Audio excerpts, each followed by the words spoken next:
এই যে আমাদের বয়সটা চলে যাচ্ছে, বরফের মতন গলে গলে চলে যাচ্ছে, আর ফিরে আসবে। এই জন্য কবি বলেন, সুন্দর কইরা ঘর বানাইয়া তাকবা কত আর, সুন্দর কইরা ঘর বানাইয়া তাকবা কত আর, আয়না দিয়া ছায়া দেখি ফাকনা চুল আমার। ঠিক কেনা বলেন? আমার এই দুনিয়াতে আসার পরে, যেই দিন মায়ের গর্ভ থেকে দুনিয়াতে আসলাম, আমার মুখে কোনো দাড়ি ছিল না, মাথার চুলগুলো ছিল সব খুব কম। ঠিক কেনা বলেন?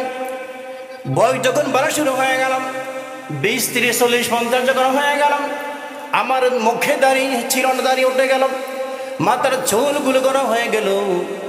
কর্মজীবন, প্রবাস জীবন, চাকরি ব্যবসা জীবন করতে করতে করতে করতে 50, 60, 70, 80 বছর হয়ে গেল।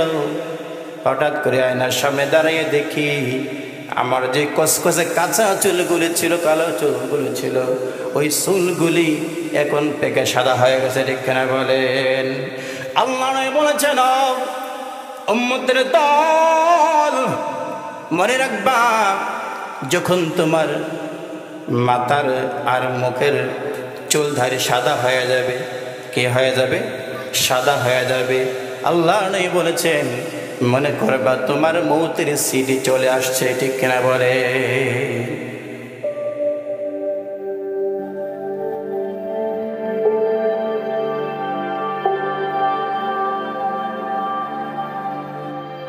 قال النبي صلى الله عليه وسلم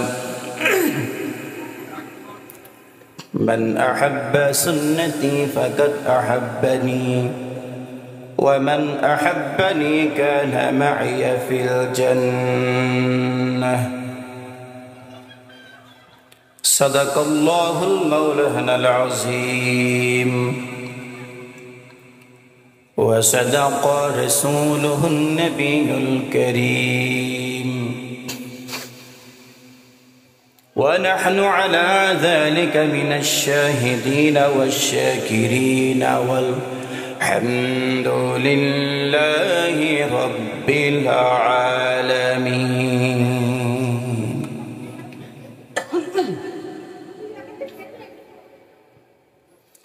في شان حبيبه ومعبوبه ومعشوقه مخبرا وآمرا إن الله وملائكته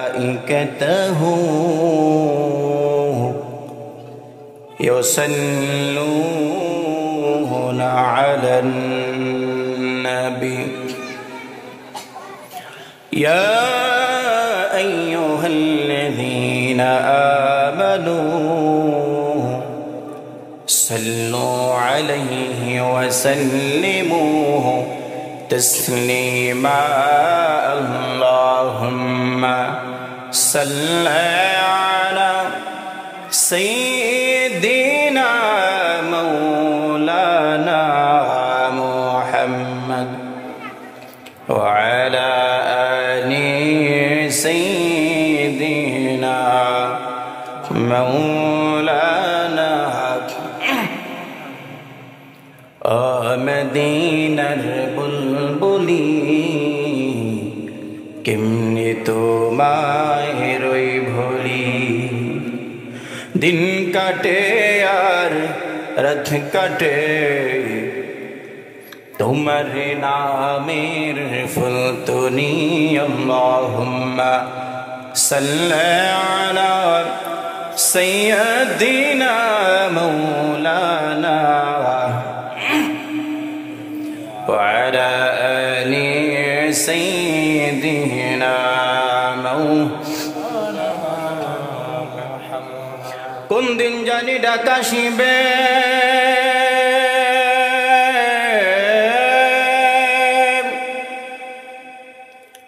এই বাড়ি ঘর ছাড়িতে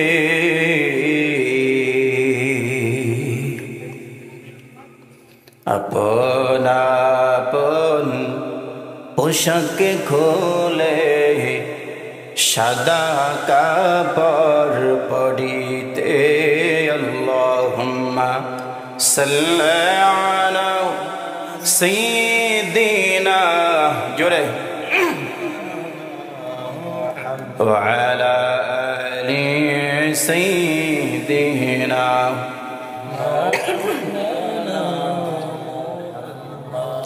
মানুষ পাগল কবর জন্নে কবা পাগল মবুদের মবুদ পাগল নবীর জন্নে নবীজি পাগল উম্মতের আল্লাহুম্মা সাল্লি আলা সাইয়্যিদিনা মাওলানা ওয়া আলা আলি সাইয়্যিদিনা মাওলানা লা ইলাহা ইল্লাল্লাহ লা ইলাহা ইল্লাল্লাহ লা ইলাহা লা ইলাহা ইল্লাল্লাহ লা ইলাহা ইল্লাল্লাহ লা ইলাহা লা ইলাহা ইল্লাল্লাহ লা ইলাহা ইল্লাল্লাহ লা ইলাহা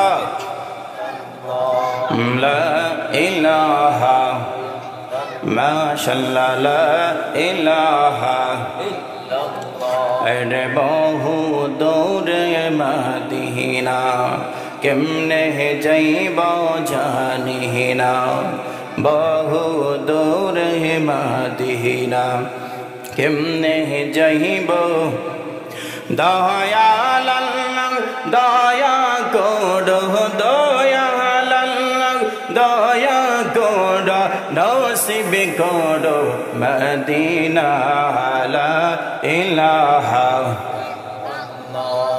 লা ইলাহা ইল্লাল্লাহ লা ইলাহা ইল্লাল্লাহ লা ইলাহা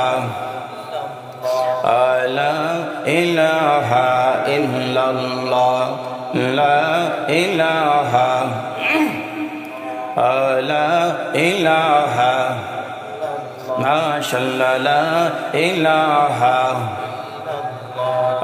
লা ইলাহা আল্লাহ নামের জিকির করবে যারা আল্লাহর কাছে প্রিয় তারা আল্লাহ নামের জিকির করবে যারা আল্লাহর কাছে আল্লাহর কাছে প্রিয় যারা আল্লাহর কাছে প্রিয় যারা জান্নাতে প্রবেশ করবে তারা লা ইলাহা লা ইলাহা ইল্লাল্লাহ লা ইলাহা লা ইলাহা লা ইলাহা ইল্লাল্লাহ মুহাম্মাদুর রাসূলুল্লাহ সাল্লাল্লাহু আলাইহি ওয়াসাল্লাম সুবহানাল্লাহ walhamdulillah la ilaha illallah subhanallah walhamdulillah la ilaha তুমি বাঁচাও তুমি মারো অবিরত ক্ষমা করো তুমি বাঁচাও তুমি মারো অবিরত ক্ষমা কর ধরার যেজন তাকেই দৌড়ো ধরার যেজন তাকেই দৌড়ো তোমার মতোই সবই আল্লাহ সুবহানাল্লাহ আলহামদুলিল্লাহ সুবহানাল্লাহ আলহামদুলিল্লাহ লা ইলাহা তোমার জিকে পরে অবাধ্য হই কেমন করে তোমার জিকে পরে অবাধ্য হই কেমন করে খুঁজে না পাই কোনো ভাষা খুঁজে না পাই কোনো ভাষা শুকরে গুজার করার আল্লাহ সুবহানাল্লাহ আলহামদুলিল্লাহ লা ইলাহা সুবহানাল্লাহ আলহামদুলিল্লাহ লা ইলাহা তোমার দয়ায় মোদের ধরায় সারা জাহান তোমার ঘরা তোমার দয়ায় মোদের ধরায় সারা জাহান তোমার ঘরা তোমার পথে মোদের জীবন তোমার পথে মোদের জীবন কবুল করো ওগো আল্লাহ সুবহানাল্লাহ আলহামদুলিল্লাহ লা ইলাহা সুবহানাল্লাহ আলহামদুলিল্লাহ লা ইলাহা লা ইলাহা ইল্লাল্লাহ মুহাম্মাদুর রাসূলুল্লাহ সাল্লাল্লাহু আলাইহি ওয়াসাল্লাম আল্লাহুম্মা আমিন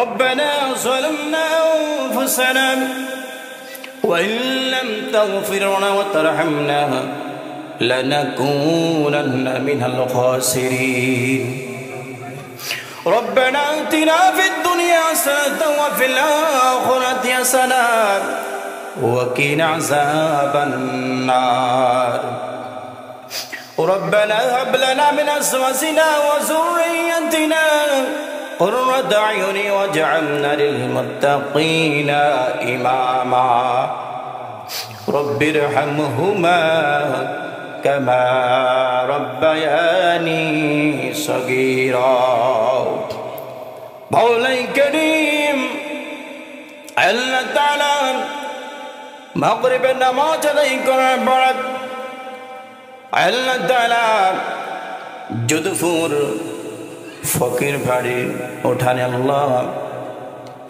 তোমার কোরআন থেকে তেলাওয়াত হয়েছে আল্লাহ তোমার নামের জিকির করা হয়েছে আল্লাহ সওয়াব সালাম জাদান করবা লক্ষর কোটি কোটি গুণ বাড়ায়া মক্কার মতি মদিনার জ্যোতি উম্মতের দুকুলের সাথী জনাবে মুহাম্মদুর রাসূলুল্লাহ সাল্লাল্লাহু আলাইহি ওয়াসাল্লাম রওজা মুবারকে সোনার মদিনায় সবুজ গম্বুজের নিচে পৌঁছায়া দাও আমরা যারা হজ বানাইলাম আমাদের বন্ধুর আত্মীয় স্বজন মাতৃকুল পিতৃকুল শ্বশুরের কুল শাশুড়ির কুল আপনজন যে যেখানে শয়ত আল্লাহ প্রত্যেকের কবরে দ্বারা হাজিয়া পৌঁছায়া দাও আল্লাহ তাআলা খাস করে এই যদুপুরের জমিনে যদুপুর ফকির বাড়ির কবরস্থানে আল্লাহ যত মুর্দেগান শয়ত আল্লাহ প্রত্যেকের কবরে দ্বারা হাজিয়া পৌঁছায়া দাও প্রত্যেকের কবর গুলোকে জান্নাতের বাগান বানায়া দাও অন্ধকার কবর সব জীবন কবর যেই কবরে আলো নাই বাতাস নাই সঙ্গী নাই সাথী নাই দরজা নাই জানালা নাই অন্ধকার কবর গুলোকে নূর দিয়ে আলোকিত করে দাও আল্লাহ তাআলা জানি না কারা জানি মা নাই কারা জানি বাবা দুনিয়ায় নাই জনম দুঃখিনী মা একটি অক্ষর মা মনে হয় তাম পৃথিবীর মধু এই নামের মধ্যে দিয়ে দিয়েছ আল্লাহ যেই মা 10 মাস 10 দিন গর্ভে ধারণ করলাম যেই মারে কলেজের মধ্যে লাথি মেরে দূরে আসলাম, এমন জরম দুঃখিনী মা জরম দর করে শয়ত সাল্লাহ দক্ষিণী মায়ের কবরে আর আযাব দিও না। বাবার কথা কি বলে থাকা যায়? সন্তান দিন আসলে সবচেয়ে বেশি খুশি হইতেন বাবা। বাবার পকেটে টাকা নাই, অন্যের কাছ থেকে টাকা ধার করে খরচ করেছে সন্তানের জন্য। বাবা চৈত্র মাসে বোঝা বহন করার কারণে বাবার ফিরে সামরা রোদ্রে রোদ্রে ছাই হয়ে গেছে। আল্লাহ এমন জরম ধরে দি বাবা জরম দোকার কবরে, দরদি বাবার কবরে আর আযাব দিও না। আল্লাহ তাআলা বিশেষ করে এই বাড়ি করেছে যত মানুষ অন্ধকার কবরে শয়ত আছে, আল্লাহ প্রত্যেকের কবর গুলোকে জান্নাতের বাগান বানায়া দাও। আল্লাহ যারা বেঁচে আছে হায়াতের মধ্যে বারাকা দান করে দাও আল্লাহ। এই মাহফিলকে তুমি কবুল করে নাও আল্লাহ। আউয়াল থেকে আখের পর্যন্ত সমস্ত আঞ্জাম বিল খায়ের করো আল্লাহ। বক্তা এবং শ্রোতা সবাই যেন সহি সালামত আসতে পারে সেই তৌফিক দান করে দিও আল্লাহ। ربنا تقبل منا إنك أنت السميع العليم وتب علينا إنك أنت التواب الرحيم سبحان ربك رب العزة عما يصفون والسلام على المرسلين والحمد لله رب العالمين وجل آخر كلام عند الموت لا إله إلا الله محمد رسول الله صلى الله عليه وسلم। মুআজ্জিজ মুহতারাম, ঐতিহ্যবাহী গ্রাম যোধপুর ইদ্রিস ফকির বাড়ির স্মরণে আজকে ৫৮তম বার্ষিক ওয়াজ উরুস এবং ওয়াজ দোয়ার মাহফিলের সভাপতি আসন গ্রহণ করিবেন জনাব কবির আহমদ, যদুপুর ফকির ভাড়ি, যদুপুর বড়িছং কুমিল্লা। আজকে প্রধান বক্তা হিসাবে আসবেন আলহাজ হযরত মাওলানা নজরুল ইসলাম মৈশাল এবং আরও উপস্থিত থাকবেন হযরত মাওলানা শাহ মোহাম্মদ আব্দুল জব্বার ফির সাহেব এবং আরও থাকবেন হযরত মাওলানা কারি আব্দুর রাজ্জাক সাহেব।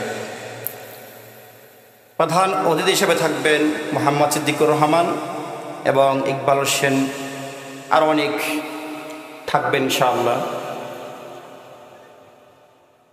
তো উপস্থিত আছেন সম্মানিত শ্রোতাবিন্দু, মুরব্বিয়ানা ইসলাম, ওলামায়ে কেরাম, পর্দার আলোর মা ও বোনেরা, আসসালামু আলাইকুম ওয়া রাহমাতুল্লাহ। আল্লাহ তাআলার দরবারে শুকর আদায় করছি যেই মহামণি আমাদেরকে সালাতে মাগরিবের নামাজ আদায় করার পরে এই বেহেশতের বাগানে বসার তৌফিক দান করেছেন। সবাই পড়ি আলহামদুলিল্লাহ। কত মানুষ এখন রাস্তাঘাটে আসারা নাই, এটা হচ্ছে যদিও এটা ফকিরবাড়ির উঠান, কিন্তু রাসূলের হাদিস প্রমাণ করে যেই জায়গায় কোরআন এবং হাদিসের আলোচনা করা হয় ওই জায়গাটা বেহেশতের বাগান। জোরে কোন সুবহানাল্লাহ। আজকের জন্য এই জায়গাটা কি বেহেশতের বাগান। বেহেশতের বাগানে কারা ঢোকে? বেহেশতে যারা বেহেশতি বান্দা এবং বান্দি তারা ঢোকে, ঠিক কেন করেন? আল্লাহ পাক আমাদেরকে যাচাই বাছাই করে দুনিয়ার সমস্ত মানুষ থেকে যাচাই করে আমাদেরকে এখানে বসার তৌফিক দান করেছেন। এই জন্য শুকর আদায় করে আবার বলি আলহামদুলিল্লাহ। আমার বন্ধুগণ, সময় বেশি নয়, সময় এবং নদীর স্রোত এই দুটি জিনিস কিন্তু চলে যায় আর ফিরে আসে, ঠিক কিনা বলেন? এই যে আমাদের বয়সটা চলে যাচ্ছে, বরফের মতন গলে গলে চলে যাচ্ছে আর ফিরে আসবে। এই জন্য কবি বলেন, সুন্দর কইরা ঘর বানাইয়া তাগবা কত আর, সুন্দর কইরা ঘর বানাইয়া তাগবা কত আর, আয়না দিয়া ছায়া দেখি ফাকনা চুল আমার, ঠিক কিনা বলেন? আমার এই দুনিয়াতে আসার পরে যেই দিন মায়ের গর্ভ থেকে দুনিয়াতে আসলাম, আমার মুখে কোনো দাড়ি ছিল না, মাথার চুলগুলো ছিল সব খুব কম, ঠিক কিনা বলেন? বয়স যখন বাড়া শুরু হয়ে গেলাম, 20, 30, 40, 50 যখন হয়ে গেলাম, আমার মুখে দাঁড়িয়ে চিরন দাঁড়িয়ে উঠে গেল, মাথার চুলগুলো গরম হয়ে গেল। কর্মজীবন, প্রবার জীবন, চাকরি ব্যবসা জীবন করতে করতে করতে করতে 50, 60, 70, 80 বছর হয়ে গেল। হঠাৎ করে আয়নার সামনে দাঁড়িয়ে দেখি আমার যে কসকসে কাঁচা চুলগুলি ছিল, কালো চুলগুলি ছিল, ওই চুলগুলি এখন পেকে সাদা হয়ে গেছে। ঠিক কিনা বলেন? আল্লাহ নবী বলেছেন, উম্মতের দল, মনে রাখবা, যখন তোমার মাথার আর মুখের চুলধারি সাদা হয়ে যাবে, কি হয়ে যাবে? সাদা হয়ে যাবে। আল্লাহ নবী বলেছেন, মনে করবা তোমার মৌতের সিটি চলে আসছে। ঠিক কিনা বলে? যাদের চুলধারি সাদা হয়ে যায়, নবীজি বলেছেন তোমাদের মৌতের সিটি কি আসছে? মৌতের সিটি চলে আসছে। তার মানে আর বেশি দিন থাকা যাবে না। এই দুনিয়া থাকার জায়গা না, সবাই চলে যাও। আমি আপনাদের সামনে কুরআন কারীমের 3 নম্বর সূরা, এই সূরা আলে ইমরানের 31 এবং 32 নম্বর আয়াত তেলাওয়াত করেছি। আল্লাহ পাক বলেন, বিসমিল্লাহির রহমানির রহিম।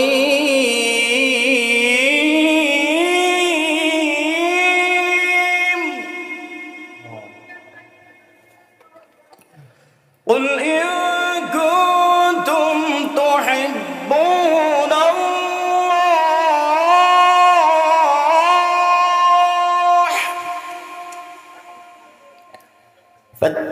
فاتبعوني يحببكم الله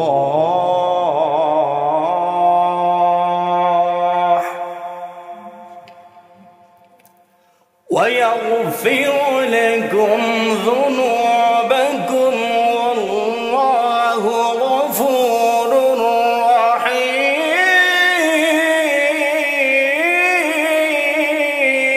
رحيم.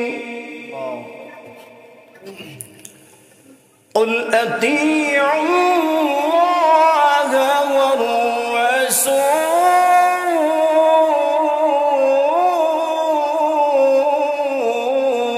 والرسول فإن تولوا فإن الله لا يحب الكافرين.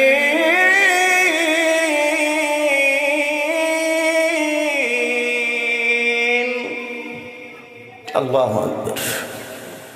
আল্লাহ পাক বলেন, قل নবী আপনি বলে দেন, ইন কুনতুম তুহিব্বুনাল্লাহ, যদি তোমরা আমি আল্লাহর ভালোবাসা পেতে চাও। কার ভালোবাসা? কথা বলতে হবে। কার ভালোবাসা? নবী আপনার মধ্যে জানাইয়া দেন, যদি তোমরা আমি আল্লাহর ভালোবাসা পেতে যাও তাহলে কি কাজ করতে হবে? আল্লাহ পাক বলেন, ফাত্তাবিউনি,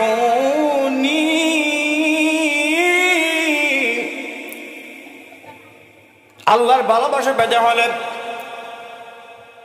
নবীর অনুসরণ করতে হবে। কি করতে হবে? নবীজির অনুসরণ করতে হবে। আল্লাহ পাক বলেন, অনুসরণ করলে কি হবে? আল্লাহ বলে দেন, ইউহিব্বুকুমুল্লাহ। আগলামের দল, যদি নবীর অনুসরণ করো, অনুকরণ করো, করলে কি হবে? ইউহিব্বুকুমুল্লাহ, আমি আল্লাহর ভালোবাসা পেয়ে যাই। বাজারে কোন সুবহানাল্লাহ। নবীর অনুসরণ করলে কি হবে? আল্লাহ বলছেন আল্লাহর ভালোবাসা পেয়ে যাইবে। সুবহানাল্লাহ বলেন। তারপর আল্লাহ পাক বলেন, وَيَغْفِرُ لَكُمْ ذُنُوبَكُمْ, আল্লাহ পাক বলেন আমি আল্লাহ, আল্লাহর ভালোবাসা পাওয়ার পরে আমি আল্লাহ তোমাদের গুনাহগুলি মাফ করে দিব। জোরে কোন সুবহানাল্লাহ। আল্লাহু গফুরুর রহিম।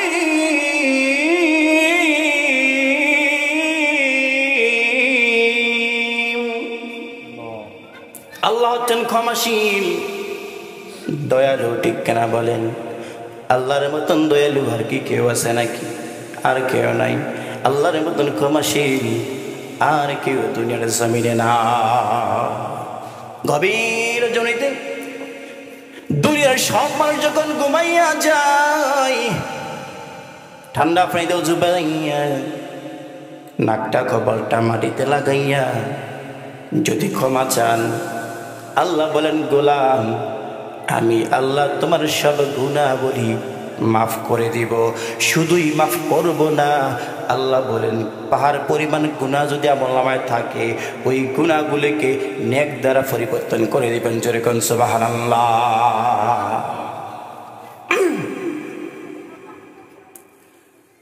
আল্লাহ পাক বলেন কুল আতিউল্লাহ ওয়ার রাসূল,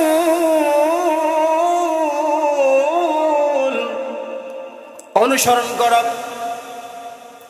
অনুকরণ করো আল্লাহ এবং আল্লাহ রাসূলের অনুসরণ করো। আল্লাহ রাসূল যেই পথ দেখাইছেন সেই পথে চলো। আল্লাহ রাসূল যেই পথ নিষেধ করেছেন সেই পথে চলা যাবে না। فإن تولوا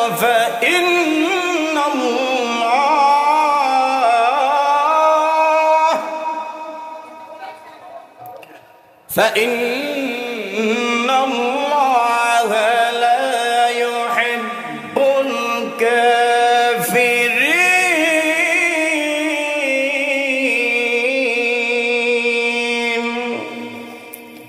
কিন্তু যদি তারা ফিরে যায়, অনুসরণ অনুকরণ না করে, আল্লাহ পাক বলেন আল্লাহ তাআলা কাফেরদেরকে কি করেন না, ভালোবাসেন না।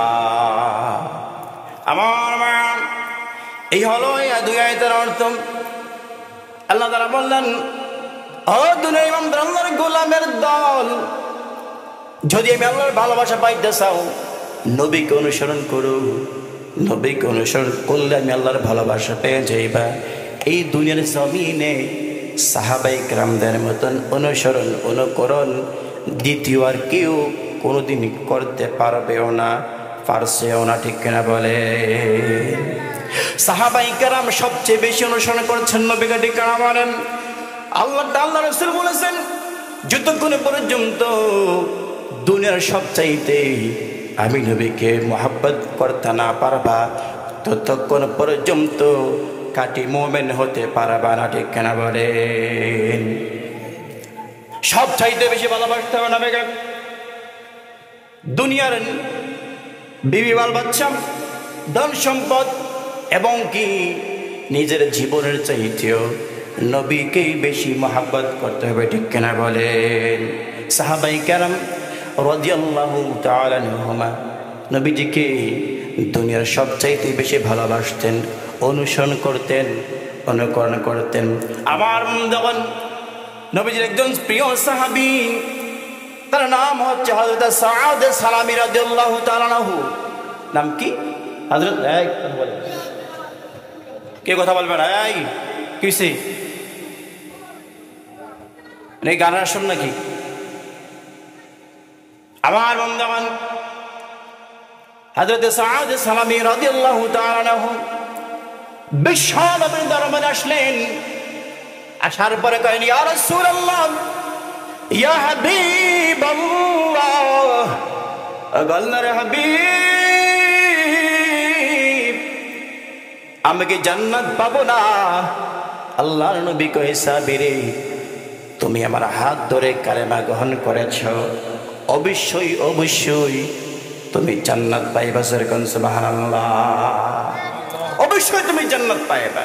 ইয়া রাসূলুল্লাহ, ইয়া হাবিবাল্লাহ, ও নবী, যদি আমি জান্নাতি হই তাহলে তো আমি অনেক দামি। কয় হ্যাঁ তুমি অনেক দামি। ইয়া রাসূলুল্লাহ, যদি আমি জান্নাতি হই আমি অনেক দামি। নবী গো, আমি অনেক দামি হওয়ার পরেও মুসলমানেরা কেন গো তাদের মেয়ে আমার কাছে বিয়ে দেয় না? এই কি হয়েছে? ভলেন্টিয়ার কেউ নাই জায়গার ভিতরে? অন্য হুজুর মনে করছো? বক বক বক বক হইলে বসানো যাও, পছন্দ না আইলে দায়িত্বশীল কেউ নাই?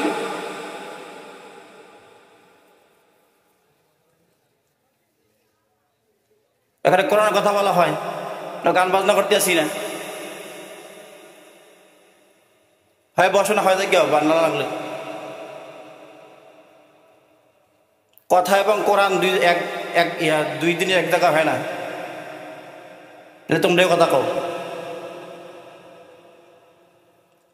ইয়া রাসূলুল্লাহ, মুসলমানেরা কেন গো তাদের মেয়ে আমার কাছে বিয়ে দেয় না? নবীজি কয় সাহাবের, ও সাদ সালামি শুনো, এই মজলিসের মধ্যে একজন সাহাবী ছিল, এখন সে নাই। যাও, তার একটা মেয়ে আছে, খুব সুন্দরী রূপসী, হুরে মদিনা, যার নাম দিয়েছেন হুরে মদিনা। মদিনার হুরপুরি, যেরকম সুবহানাল্লাহ, মদিনার হুরপুরি এত সুন্দর। যাও তুমি আমার পক্ষ থেকে যে বলো মেয়ের বাবার কাছে বিয়ের প্রস্তাব নিয়ে যাও। এবারে সাদ সালামি মনে খুব আনন্দ, যেহেতু রাসূল পাঠাইছেন অবশ্য বিয়েটা কি কথা হয় না, অবশ্য বিয়েটা হবে। এর আগে অনেক বিয়ে কেউ দেয় না, কারণ গরিব। সাদ হচ্ছে সব গরিব, টাকা নাই পয়সা নাই এবং কালো, কুচকুচি কালো, চেহারাও সুন্দর নয়, গরিব মানুষ, টাকা নাই পয়সা নাই, এই জন্য কেউ তার কাছে মেয়ে বিয়ে দেয় না। কিন্তু জান্নাতি সারাটা কি জান্নাতি। আমরা তো এখন খুঁজি টাকাওয়ালা ছেলে, ঠিক কিনা বলেন? টাকাওয়ালা ছেলে কি মদ খায় না, জুয়া খেলে না, কি তার কোরআন জানে কিনা, হাদিস পড়তে পারে কিনা, এগুলো আমরা তালাশ করি না। আমরা চাই কি ছেলেটা টাকাওয়ালা কিনা, ঠিক কিনা বলেন? গরিব, টাকা নাই পয়সা নাই, এই জন্য তার কাছে কেউ মেয়ে বিয়ে দেয়। এবার সাদ সালামি রাদিয়াল্লাহু তাআলা আনহুর মনে খুব খুশি, এবার বিয়েটা হবে। আমার হযরত সাদ সালামি রাদিয়াল্লাহু তাআলা আনহু চলে গেলেন ওই সাহাবীর বাড়িতে, যায়া সালাম দিছে, বাড়িতে আছেন? কি বলো?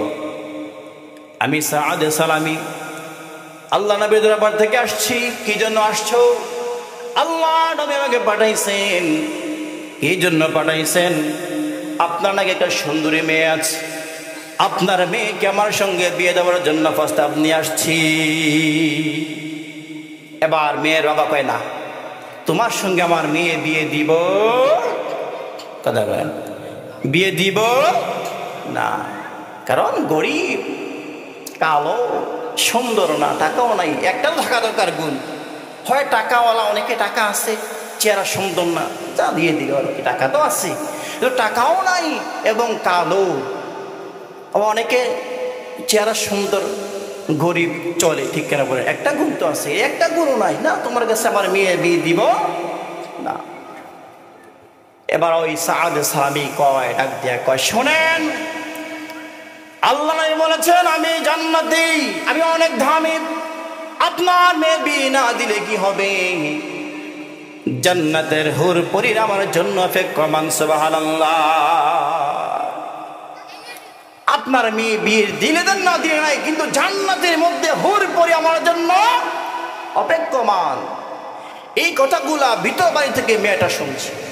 এই কথা বলে সাদ সালামি রাদিয়াল্লাহু চলে গেলেন বিশ্বনবীর দরবারে। এবার মেয়েটা ডাক দিছে, আব্বা। কি মা? বলো। ও বাবা, ও মা, কি বলো? কয়, বাবা, ওই যে ছেলেটা আসছিল সে তো আল্লাহ নবীর পক্ষ থেকে আসছে, আপনি কি শোনেন নাই? আল্লাহ নবী পাঠাইছেন, আপনি খেয়াল করেন নাই? বাবা, নিজেকে বাঁচাও, আয় আয়াত নাজিল হওয়ার আগে কি আয়াত নাজিল হবে? ও বাবা শুনেন, ওই ছেলেটাকে আল্লাহ রাসূল পাঠাইছেন, আপনি যে প্রস্তাব নাকচ করে দিলেন, নাকচ করে দেওয়ার কারণে রাসূল নারাজ হয়ে যাবে।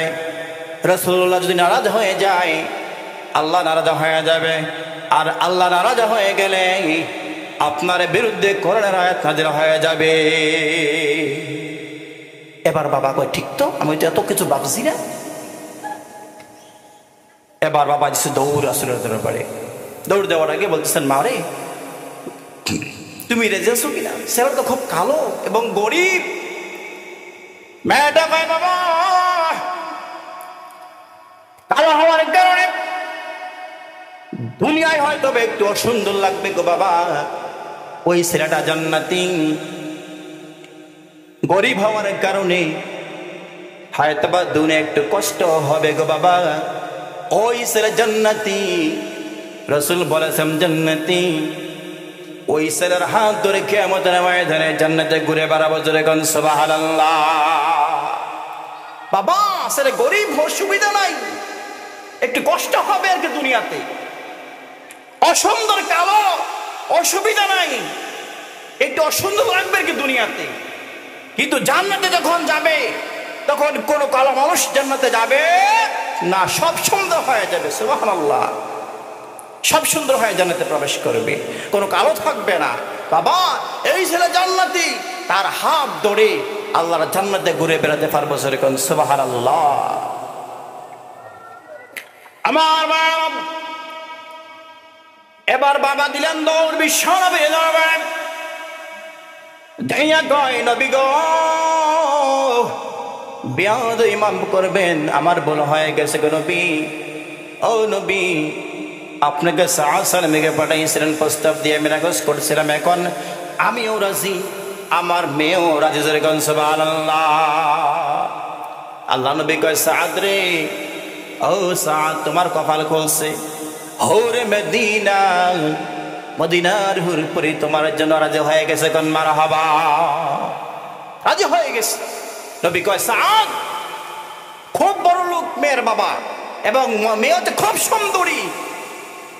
এখন বিয়ে যে হবে, মোহর দিতে হবে। কি দিতে হবে? কাদা ভাই, মোহর দিতে হবে। এখন তো মোহর উল্টা দেয়। কি দেয়? এখন মোহর উল্টাইছে। আগে দিত মেয়েকে মোহর দিয়ে তারপরে বিয়ে করত, এখন মোহর উল্টাইয়া ছেলেকে দিয়ে তারপরে বিয়ে করা লাগে। ঠিক কেনা বলেন? কারণ হচ্ছে আমরা ইসলাম না মানার কারণেই এগুলা হয়। ঠিক কেনা বলেন? ইসলাম মানি না, না মানার কারণে। ইসলাম মানলে মেয়েকে মোহর দিয়ে টাকা দিয়ে বিয়ে করা লাগতো। আর ইসলাম না মানার কারণে এখন যৌতুক আসারা নাই সমাজের মধ্যে। এখন যৌতুক সরাসরি চায় না। আপনার মেয়ের জন্য একটা ফ্রিজ দরকার, আপনার মেয়েকে নিতে আসা যাওয়া করবে, আপনার জামাইয়ের জন্য একটা মোটরসাইকেল দরকার করাছি। কৌশল। ঠিক কেনা বলে? এখন উল্টা। আমার ভাইয়েরা, আল্লাহ নবী কয় সাদ সালামের বীজ করবা। হৌরে মদিনা, খুব সুন্দরী মেয়ে এবং খুব ধনীর মেয়ে। সাদরে মোহর দিতে হবে 400 দিরহাম। কত জোরে কন? 400 দিরহাম। সাদ সালাম কয় ইয়া রাসূলুল্লাহ, ইয়া হাবিবাল্লাহ, আল্লাহর নবী গো 400 দিরহাম দেব দূরের কথা, 1 দিরহাম আমার পকেটে না। পকেট খালি। ইয়া রাসূলুল্লাহ, আপনি জানেন আমি গরিব মানুষ, টাকা নাই, পয়সা নাই, 1 পয়সাও নাই, 400 দিরহাম দেব কোত্থেকে? আল্লাহ নবী কয় সাহাবীরে, ও সাদ, 3 জন সাহাবীর কাছে যাইবা। একজন হল আব্দুর রহমান ইবনে আউফ। যাইয়া বলল আমি নবীজি পাঠাইছি 200 দিরহাম দেওয়ার জন্য। কয়শো দিরহাম? 200 দিরহাম। গেছে। যাওয়ার পরে যখন বলছেন নবীজি পাঠাইছেন, 200 দিরহাম দিয়ে আরো কিছু বাড়াই দিছে, কারণ নবীর কথার ইজ্জত, এই জন্য 200 দিয়ে আরো কিছু বাড়াই দিছে, কারণ নবীজি পাঠাইছেন। কে দেখেন তারা কেমনে সেকে নবীকে অনুসরণ করে, অনুকরণ করে। রাসূল পাঠাইছেন, এই যে 200 দিরহাম দিয়ে আরো কিছু বাড়াই দিছে। 2 নম্বরে যাইব হযরত উসমান গনির কাছে। যাইয়া বলবা আমি নবী পাঠাইছি 200 দিরহাম দেওয়ার জন্য। হযরত ওসমান গনি রাদিয়াল্লাহু তাআলা আনহু 200 দিরহাম দিয়ে আরো কিছু বাড়িয়ে দিয়েছেন, যেরকম সুবহানাল্লাহ। নবীর কথার ইজ্জত। 3 নম্বরে যাইবা আলীর কাছে। কার কাছে? আলীর কাছে যাইবা, যাইয়া বলবা আমি রাসূল পাঠাইছি 200 দিরহাম দেওয়ার জন্য। আলী রাদিয়াল্লাহু 200 দিরহাম দিয়ে আরো কিছু বাড়িয়ে দিলেন, যেরকম সুবহানাল্লাহ। 3 জন সাহাবী, 3 দোকানে কত? 600 অতিরিক্ত কিছু। মোহর কত? 400 দিরহাম। এবার নবী কয়, ও সাদ 400 দিরহাম মোহর দিয়ে দাও। দেওয়া হলো মোহর। এবার 200 দিরহাম অতিরিক্ত যা আছে তুমি এগুলো নিয়ে মার্কেট করতে যাও। বিয়ের মার্কেট, গয়নাঘাট, জুতা মোজা, লিপস্টিক, আলতা শুরু যা লাগে সব কিনে আনো। এবার সাদ সালামি 200 দিরহাম নিয়ে চলছেন মার্কেট করার জন্য। মনের মধ্যে খুশি আছে না নাই? মনের মধ্যে খুব আনন্দ। বিয়ের খরচ করবে, বিয়ের বাজার করবে। আমার হযরত সাদ সালামি রাদিয়াল্লাহু তাআলা আনহু মার্কেট করার জন্য যখন বাজারে গেলেন, মার্কেট করবেন, এখনো শুরু করেন নাই, শুরু করবেন। কে যেন বলতেছেন, রাসূলের আশিক কেউ আছো রে? যুদ্ধের ময়দানে যুদ্ধ শুরু হয়ে গেছে। কে আসো বাজারের মধ্যে? নবীর আশিক কে আসো, কে আসো? কেউ কি আসো রে? যুদ্ধের ময়দানে যুদ্ধ শুরু হয়ে গেছে। কে আসো? নবীর আশিক কে আসো বাজারের মধ্যে? যুদ্ধের ময়দানে চলো রে, যুদ্ধ শুরু হয়ে গেছে। এই কথা শোনার পরে হযরত সাদ সালামি রাদিয়াল্লাহু তাআলা আনহু চিন্তা করলেন, বাচ্চা থাকলে কতই বিয়ে করতে পারবো, আগে নবী জিহাদের ময়দানে আগে জিহাদ করতে হবে। কেনা বলে আমরা হইলে কি বলতাম? বিয়ের বাজার করতাম, আইসি আগে বিয়ের বাজার করি, আগে বিয়ে করি, তারপরে জিহাদ। ঠিক কেনা বলেন? কিন্তু তারা কেমন অনুসরণ করছে রাসূলকে? তারা চিন্তা করছে আগে রাসূলের অনুসরণ করব, আগে জিহাদ, তারপরে বেঁচে থাকলে বিয়ে করব। ঠিক কেনা বলেন? আমরা হইলে কি করতাম? আমরা তো আশিক রাসূল, আমরা তো আশিক রাসূল। আমরা বলতাম আগে বিয়ে করে লই, আমার বিয়া বেটা, বিয়ের খরচ করতাম ওই সিকিয়ার জিহাদ। কিন্তু সাহাবায়ে কেরাম কয় না, আগে জিহাদ তারপরে বিয়ে। কেমন অনুসরণ করছে তারা! এই জন্য তারা জান্নাতি। সুবহানাল্লাহ কইতেন। এবার সাদ সালামি রাদিয়াল্লাহু একটা উট কিনলেন। কিনার কথা ছিল কি? গয়নাগাটি, আলতা, লিপস্টিক। না কিনছেন কি? একটা ঘোড়া কিনছেন, একটা তরবারি কিনছেন, কিছু কালো কাপড় কিনছেন, কিনা চলে গেলেন জিহাদের ময়দানে। যাওয়ার পরে জিহাদ যখন শুরু হয়ে গেল, আল্লাহ নবী সাল্লাল্লাহু আলাইহি সাল্লাম দূর থেকে লক্ষ্য করে দেখে, কে রে জিহাদের ময়দানে? কে রে? আমাদের পক্ষে, মুসলমানদের পক্ষে কাফেরদের বিপক্ষে লড়াই করতেছে। কে লোকটা? চেনা যায় না। কিছুক্ষণ পরে তারা হাত যখন বের হয়ে গেল, নবী কয়, রে সাহাবীরা, আমার সাদ সালামের কালো হাতের মতন তারা হাত দেখা যায়। সাহাবীরা নাই, এই হাত আমার সাদের হাতের মতন দেখা যায়। সারা শরীর কাপড় দিয়ে ঢাকা, কালো কাপড় দিয়ে। আমার বাপ কেমন অনুসরণ করছেন সাহাবায়ে কেরাম!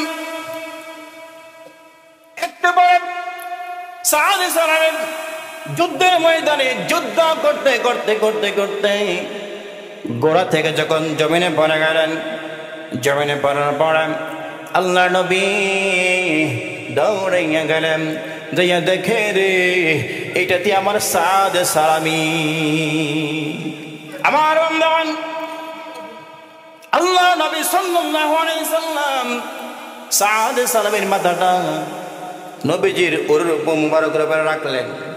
রাখার পরে কয়, সাদ রে, ও সাদ, তোর না আজকে বিয়ের বাজার করার কথা ছিল?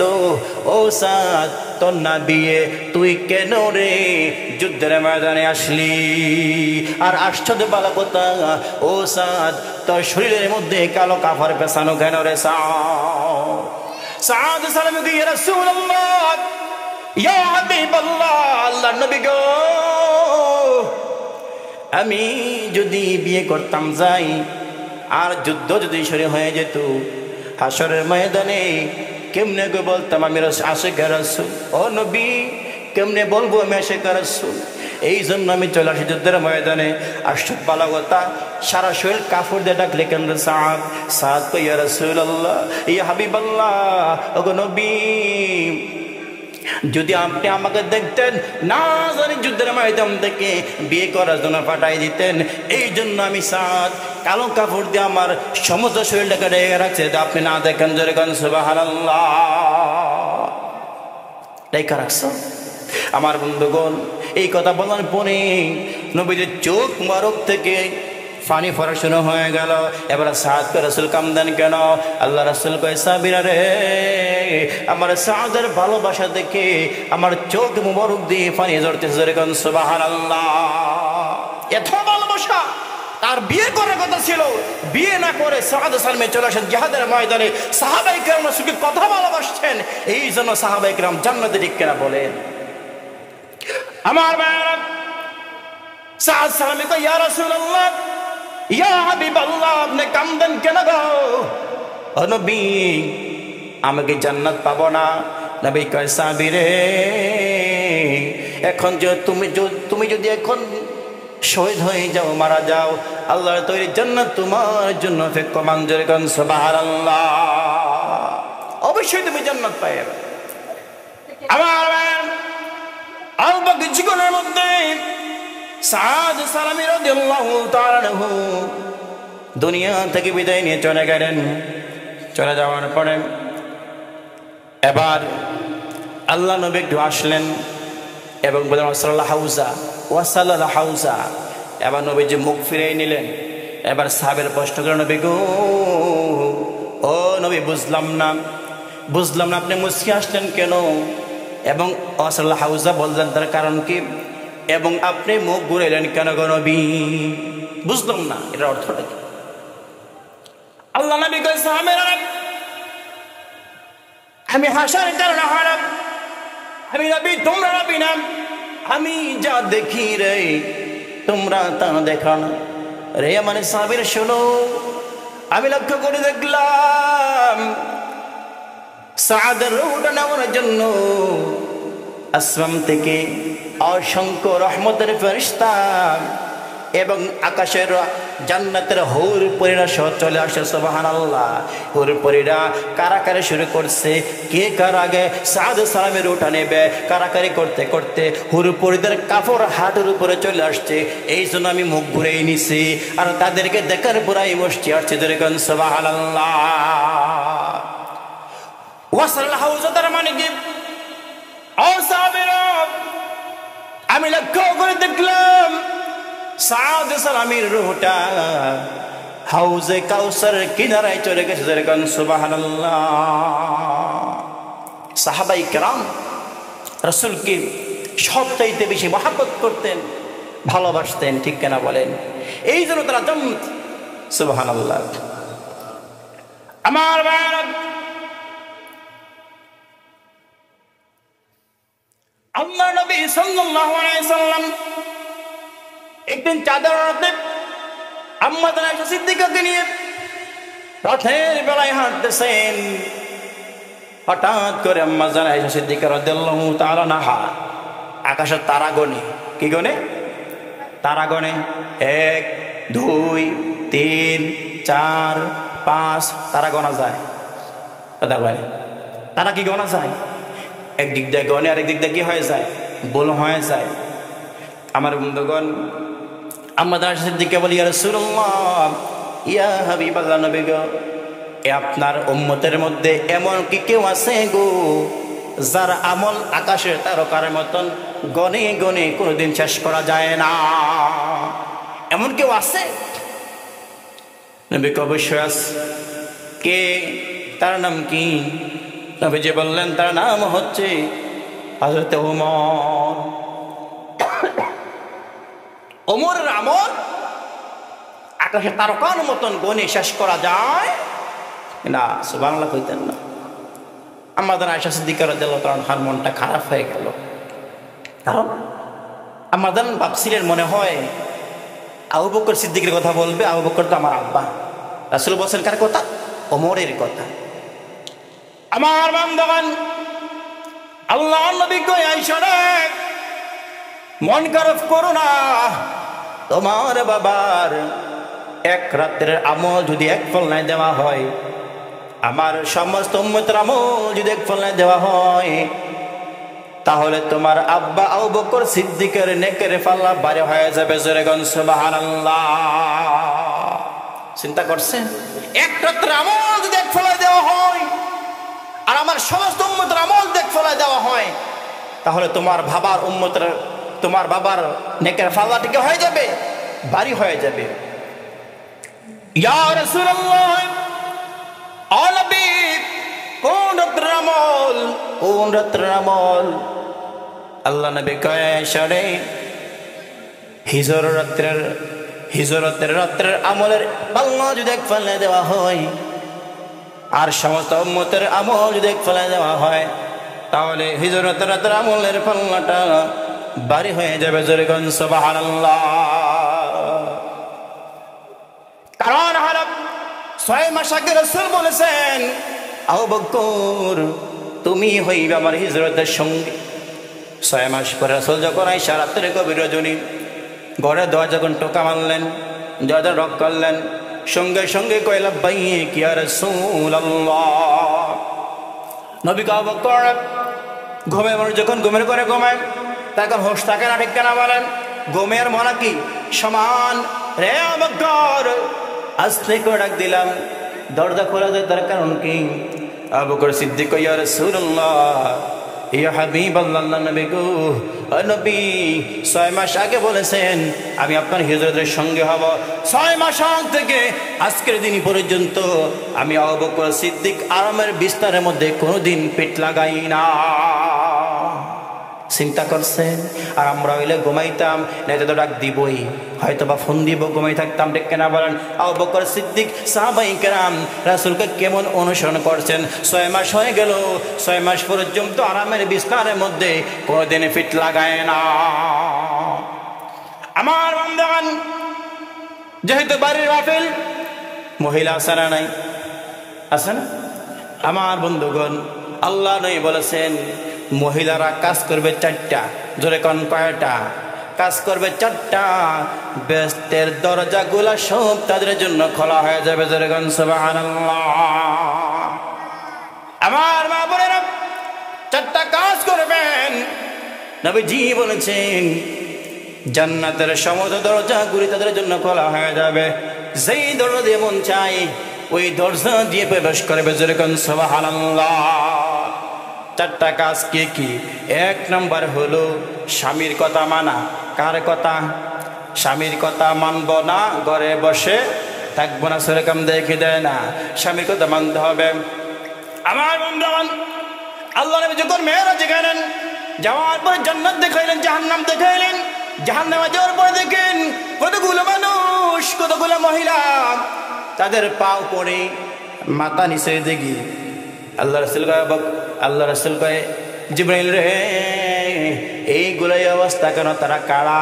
কয় নবী গো, তারা হচ্ছেন ওই সকল মহিলা যেই মহিলারা তাদের স্বামীর অবাধ্য ছিল, স্বামীর অনুমতি ছাড়া যারা ঘর থেকে বের হয়ে মার্কেট করতে যাইতো, বাজারে যাইতো, স্বামীর অনুমতি ছাড়া যারা চলাফেরা করতো, তাদের শাস্তি হলো জাহান্নামের মধ্যে পা গুলে থাকবে উপরে দিকে। জোরে কোন নাউজুবিল্লাহ। ও বাবারা, গদিলে কাম দিয়ে শুনেন, স্বামীর অনুমতি ছাড়া যারা ঘর থেকে বের হয়ে যাবে, নবী যখন দেখলেন তাদের পা গুলি হচ্ছে কোন দিকে? উপরের দিকে, আর মাথা গুলি নিচের দিকে। জোরে কোন নাউজুবিল্লাহ। আর একটু সামনে গেলেন, যাওয়ার পরে কতগুলি মহিলা তাদের হাত গুলি বাঁধা জাহান্নামের আগুনের মধ্যে। আজ জিবরাইল, ওই মহিলাগুলো কারা রে? তাদের এই অবস্থা কেন? নবী গো, তারা হচ্ছে ওই সকল উম্মত, আপনার মহিলা উম্মত, যারা দুনিয়ায় তাদের স্বামীর টাকাগুলা খরচ করত, স্বামীর অনুমতি ছাড়া স্বামীর টাকাগুলা খরচ করত। এই জন্য জাহান্নামের মধ্যে তাদের হাত পা গুলা বেঁধে উপরের দিকে লটকে রাখতে। নাউজুবিল্লাহ। আরেকটু সামনে গেলেন, যেমন পরে দেখেন কতগুলো মহিলা, তাদের মাথার চুল, মাথার মস্তক গুলা বড় বড় ঠোঁটওয়ালা ফাঁকিয়ে ঠোক করে খায়। রে জিব্রাইল তাদের অবস্থা কেন? ইয়া রাসূলুল্লাহ, তারা দুনিয়া চলাফেরা করত, তাদের মাথার মধ্যে কোনোদিন কাপড় দিত না, না দা কাপড় না দেওয়ার কারণে আজকে জাহান্নামের মধ্যে তাদের মাথার চুল, তাদের মাথার মস্তক গুলা বড় বড় ঠোঁটওয়ালা ফাঁকিয়ে ঠোকরা ঠোকরা খায়। জোরে কর নাউজুবিল্লাহ। এক নম্বরের কারণ বলছিলাম স্বামীর কথা মন্দ হবে, স্বামীর অব্দ হওয়া যাবে না। 2 নম্বর কারণ ফরজ নামাজ সময় মতো আদায় করতে হবে।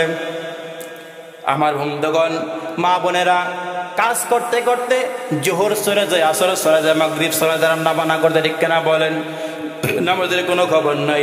2 নম্বর হলো নামাজ পড়তে হবে সঠিক সময়। 3 নম্বর হলো ফরজ রোজা থাকতে হবে। 4 নম্বর হলো পর্দা করতে হবে। যেরকম ঠিক কিনা? পর্দা দেখো নাই। 4টা কারণের মধ্যে 1 নম্বর কি? স্বামীর কথা মানা, ফরজ নামাজ, ফরজ রোজা, তারপরে কি? পর্দা করা। এখন তো পর্দা আল্লাহ পাক বলেন ওয়াকারনা ফি বুয়ুতিকুন্না ওয়ালা তাবাররাজনা তাবাররুজাল জাহিলিয়াতিল উলা। আল্লাহ পাক বলেন ও মেয়েরা, জাহিলিয়াতের যুগের মেয়েদের মতন গোড়ার লেজের মতন চুলগুলো বাইরে দাও, অর্ধলঙ্গ হইয়া রাস্তা করে চলাফেরা করবে না। আইএমএ জাহালিয়াত অন্ধকার যুগের মেয়েরা তাদের চুলগুলাকে উটের লেজের মতন বাঁধত, মাথায় কোনো কাপড় দিত না, তারপরে তারা চলাফেরা করত। আল্লাহ পাক বলেন ও মেয়েরা শোনো, তোমরা জাহিলিয়াতের মেয়েদের মতন ওইভাবে চলাফেরা করবা না। তোমরা যখন চলাফেরা করবা, তোমার মাথার মধ্যে কাপড় দিবে এমন ভাবে যেন মাথার কাপড়টা বুক পর্যন্ত ঢেকে যায়। ধরে কোন মারহাবা। এখন তো পর্দা নাই, পর্দা একদম চলেই গেছে, ঠিক কিনা বলেন? এই জন্য রাসূল বলেছেন যেই মেয়েরা 4টা কাজ করবে, এই 4টা কাজ করলে আল্লাহ রাব্বুল আলামিন তাদের জন্য জান্নাতের 8টি দরজা খুলে দিবেন। যেই দরজা দিয়ে মন চাই ওই দরজা দিয়ে প্রবেশ করতে পারবে। জোরে কোন সুবহানাল্লাহ। যে 4টা কারণ বললাম, ওই 4টার একটার কাছেও নাই। সবগুলোতে কি? গলদ। গলদ হলে চলবে না। জান্নাতে যেতে হবে, দুনিয়া থাকার জায়গা না, ঠিক কিনা বলেন? আজ আছি কাল নাই। দুনিয়া রং তামাশা কয়দিন, কতদিন আর এই দুনিয়া রং তামাশা? দুনিয়া শেষ হয়ে যাবে, কিচ্ছু থাকবে না, সব শেষ হয়ে যাবে। বিচার হবে, হাসর হবে, এই জমিনটা হবে তামার জমিন হবে আসরের ময়দানটা। ওই দিয়ে হোশ থাকবে না মানুষগুলার, যার দ্বারা পাপ অনুযায়ী ঘামের মধ্যে ডুবে যাবে মানুষগুলো, পাগল হয়ে যায়। বিচার কখন হবে? আর সহ্য হয় না। এই দুনিয়ার রং তামাশায় পরে আমরা দুনিয়ার শয়তানের হাইসুতে পড়ে আখিরাত আমরা বলে গেছি। আখিরাত আমাদের সামনে, আমরা আল্লাহর সামনে দাঁড়াইতে হবে, হিসাব দিতে হবে কড়ায় গন্ডায়, ঠিক কিনা বলেন? এই দুনিয়াতে আমরা চলাফেরা করতে আছি আর কি, দুনিয়ার এই হাসরের কোনো খবর নাই। পর্দা মানি না, নামাজ পড়ি না, যাই ফরিয়া তো মানুষকে দেখানোর লাগিয়া ফললে ফরি না ফললে আল্লাহ পাক বলেন ফাওয়াইলুল লিল মুসাল্লিন। ওই সকল নামাজীর জন্য দুর্ভোগ। আল্লাযীনা হুম আন সালাতিহিম সাহুন। যারা লোক দেখানোর জন্য নামাজ আদায় করে, ঠিক কিনা বলেন? এরকম মুসল্লি আছে না নাই? লোক দেখেন না মুসল্লি আছে, নামাজ ঠিক মতো আদায় করে না। তো যেই কথাগুলি বললাম, রাসূলের অনুসরণ অনুকরণ অবশ্যই করতেই হবে। রাসূল যেই পথ দেখাই দিয়ে গেছেন, যেই রাস্তা দেখাই দিয়ে গেছেন, সেই রাস্তায় চলতে হবে। আর যে রাস্তা নিষেধ করেছেন সেই পথে যাওয়া যাবে না। আর ফরতা করতে হবে, নামাজ পড়তে হবে 5 ওয়াক্ত। যেই কথাগুলি বললাম, আল্লাহ পাক যেন সবাইকে বোঝার, মানার, আমল করার তৌফিক দান করে বলেন আমিন। আমা তৌফিক ইল্লা বিল্লাহ। আসসালামু আলাইকুম ওয়া রাহমাতুল্লাহ। আমার কথা যদি কেউ কোনো কষ্ট পেয়ে থাকেন, আল্লাহর রাস্তায় ক্ষমা করে দেবেন।